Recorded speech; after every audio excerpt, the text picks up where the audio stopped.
the technology likely to have the greatest impact on the next few decades has arrived.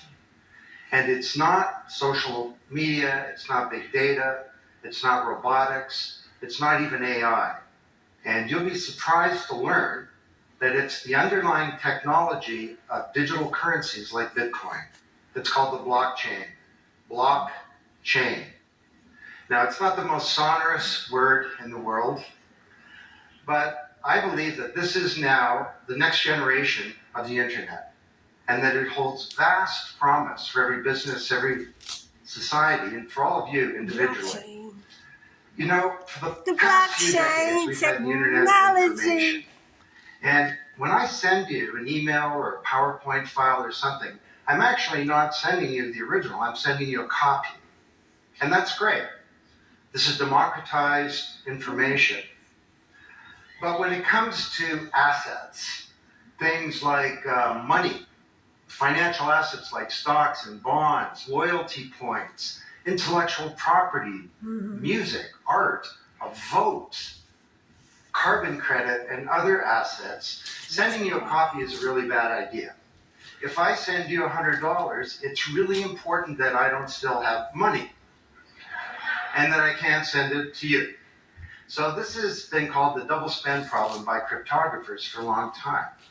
So today, we rely entirely on big intermediaries, middlemen like banks, governments, big social media companies, credit card companies, and so on, to establish trust in our economy.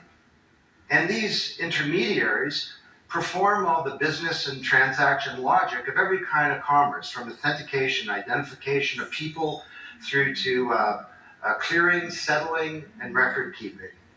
And overall, they do a pretty good job, but there are growing problems. To begin, they're centralized. That means that they can be hacked, and increasingly are. And JP Morgan, US federal government, LinkedIn, Home Depot, and others found that out the hard way.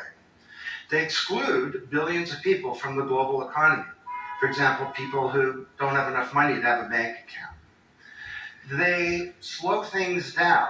It can take a second for an email to go around the world, but it can take days or weeks for money to move through the banking system across the city. And they take a big piece of the action, 10 to 20%, just to send money to another country.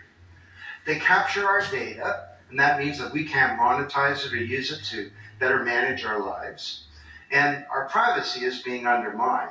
And the biggest problem is that overall, they've appropriated the largesse of the digital age asymmetrically. And we have wealth creation, but we have growing social inequality. So what if there were not only an internet of information, what if there were an internet of value?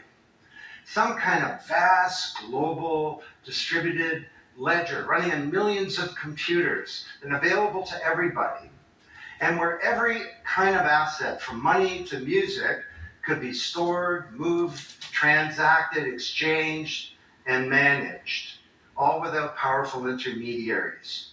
What if there were a native medium for value?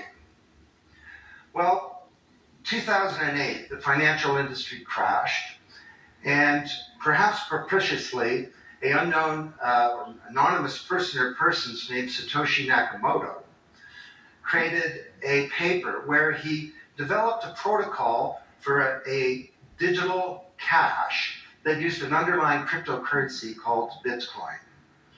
And this cryptocurrency enabled people to establish trust and do transactions without a third party. And the seemingly simple act set off a spark that's ignited the world, that has everyone excited or terrified or otherwise interested in many places. Now, don't be confused about Bitcoin. Okay, Bitcoin is an asset. It goes up and down, and that should be of interest to you if you're a speculator.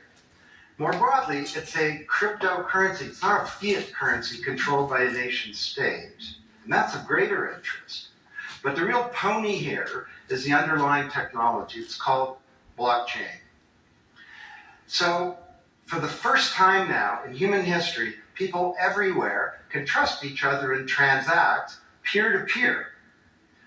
And trust is established not by some big institution, but by collaboration, by cryptography, and by some clever code.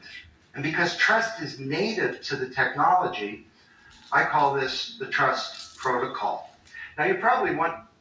Okay, so I want to continue this content on another video because I don't want it to be too long, so because this is over 5 minutes. So I'll see you on the next video. So thanks for being here. Glad to see you. Glad you could be here. Glad you could join me. So I'll see you on the next video.